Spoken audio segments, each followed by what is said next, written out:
જય શ્રી સ્વામિનારાયણ.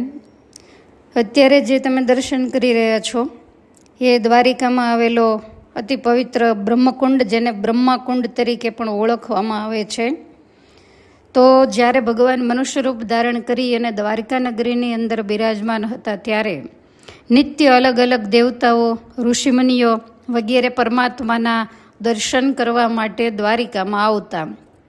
તો એ ન્યાયે એકવાર સત્યલોકમાંથી બ્રહ્માજી એ પણ આ સ્થાને પરમાત્માના દર્શન માટે આવેલા અને આ જગ્યામાં એણે પરમાત્માના દર્શન કરેલા અને પરમાત્માના ચરણ ધોયેલા, પાવ પખાળેલા.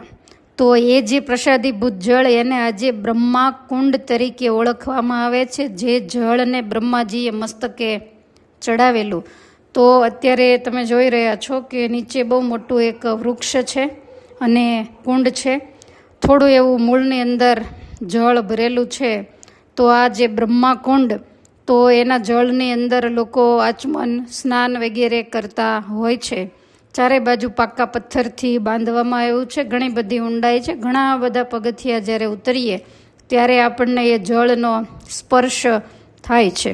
તો જ્યારે જ્યારે દ્વારિકામાં જવાનો મોકો મળે તો મહારાજને આજ્ઞા છે કે તીર્થયાત્રા વિધિપૂર્વક કરવી. તો આ સ્થાનની અંદર આવી અને જરૂરથી દર્શન કરવા અને બ્રહ્માકુંડનું જળ છે એ જરૂરથી મસ્તકે ચડાવવું.